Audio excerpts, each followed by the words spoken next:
இன்றைக்கு சென்னை மாநகரில் உற்பத்தியாகக்கூடிய ஆட்டோக்களில் விற்பனையாகக்கூடிய ஆட்டோக்களில் 95% ஆட்டோக்கள் சிஎன்ஜி கேஸ் ஆட்டோக்கள் தான் உற்பத்தி செய்யப்பட்டு விற்பனை செய்யப்படுகிறது.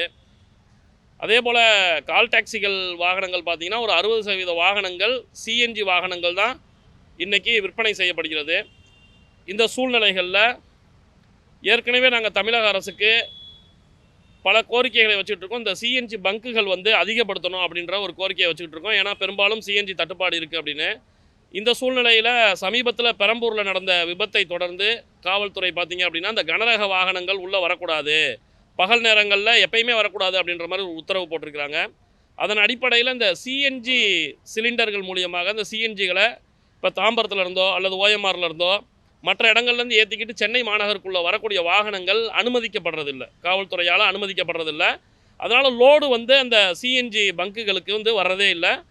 பகலில் மட்டும் சுத்தர அந்த சிஎன்ஜி வாகனங்களை உள்ளே அனுமதிக்கலை. இரவு நேரங்களில் அந்த வாகனங்கள் வரும்போது தான் அதில் வரக்கூடிய சிஎன்ஜி அப்படின்றது பார்த்திங்கன்னா காலையில் ஒரு 6 மணிக்குள்ளே தீர்ந்துருது. சில இடங்களில் அந்த ரிட்டர்ன் போன வண்டி ஒரு காலையில் 6 மணிக்குள்ளே பங்குக்கு வந்துருச்சுன்னா ஒரு 10-11 மணி வரைக்கும் என்ன பண்ணுறாங்கன்னா அந்த சிஎன்ஜியை ஆட்டோ கால் டாக்ஸிகளுக்கு போடுறாங்க.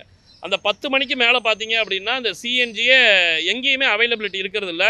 அதனால் சாலைகளில் இப்போ ஏர்போர்ட் போகிற ரோடெலாம் பார்த்தீங்கன்னா இந்தியன் ஆயில், ஹெச்பி இந்த மாதிரி 3 பங்கு வரிசையாக சிஎன்ஜி இருக்கும். நீங்கள் எப்போ போனாலும் வரிசையாக ஒரு 50 ஆட்டோ, ஒரு 50 கார்னு ஒரு 100கணக்கான வாகனங்கள் தான் இருந்துக்கிட்டு இருக்கும்.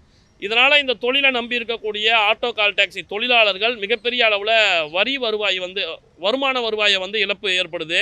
அவங்களுக்கு கிடைக்கிறதே வண்டி காலையிலேருந்து நைட் வரைக்கும் ஓட்டினாலே கிடைக்கிறதே பார்த்தீங்க அப்படின்னா ஒரு இஎம்ஐ கட்டினது போக அந்த வண்டி பராமரிப்புலாம் போக பார்த்தீங்கன்னா ஒரு நாளைக்கு ஒரு 500 ரூபா 600 ரூபா அவங்களுக்கு கிடைக்கும். ஆனால் அந்த ஒரு வருவாய் கூட இல்லாத அளவுக்கு இன்றைக்கி ரொம்பவும் சிரமப்பட்டுக்கிட்டு இருக்கிறாங்க.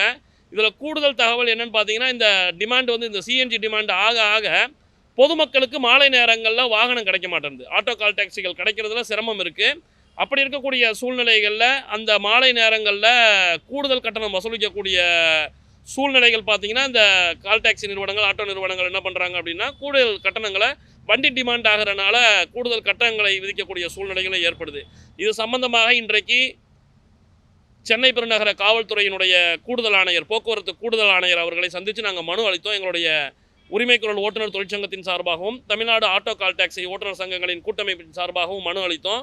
அதை வாங்கி எங்களுடைய கோரிக்கைகளை கேட்டுக்கொண்ட கூடுதல் ஆணையர் அவர்கள் பார்த்திங்கன்னா இந்த கேஸ் சப்ளை பண்ணக்கூடிய இந்த ஏஜிஎன்பி நிறுவனமும் அதே போல் டோரண்ட் அப்படின்ற கேஸ் நிறுவனமும் அவங்களுடைய சப்ளை எங்கே இருக்குது, மேனுஃபேக்சரிங் எங்கே இருக்குது, எங்கேருந்து அவங்களுக்கு வண்டி உள்ளே வர வேண்டியது இருக்குது, இது சம்மந்தப்பட்ட எந்த கோரிக்கையும் இது வரைக்கும் அவங்க காவல்துறையில் கேட்கலை அப்படின்றத ஒரு அதிர்ச்சியான தகவலை கொடுத்துருக்காங்க. ஏன்னா நாங்கள் அந்த நிறுவனங்கள்கிட்ட கேட்கும் போதெல்லாம் நாங்கள் காவல்துறையில் பேசுகிறோம், எங்களுக்கு அனுமதி கொடுக்கல அப்படின்றதான் சொல்லிக்கிட்டு இருந்தாங்க. அதனால தான் நாங்கள் இன்றைக்கு ஓட்டுநர் தொழிலாளர்கள் எங்களுடைய சங்கத்தின் சார்பாகவும் கூட்டமைப்பின் சார்பாகவும் நாங்கள் இங்கே மனு கொடுக்கும்போது அவர்கள் கொடுக்கல. நிச்சயமாக அதை பற்றி அவங்க அந்த கோரிக்கைகள் எங்களுடைய அவங்கள்ட்ட எத்தனை வண்டி இருக்குது, எங்கெல்லாம் பங்கு இருக்குது, எங்கேருந்து மேனுஃபேக்சரிங் ஆகி உள்ளே வரணும் அப்படின்னு பார்த்தாங்கன்னா அது சம்மந்தமாக எங்கள்கிட்ட பேசும்பொழுது நிச்சயமாக அதற்கான முயற்சிகளை, இந்த தட்டுப்பாட்டை நீக்குவதற்கான முயற்சிகளை காவல்துறை சரி செய்து கொடுப்பதற்கு தயாராக இருக்குது அப்படின்ற தகவலை கூடுதல் ஆணையர் சொல்லியிருக்கிறாங்க.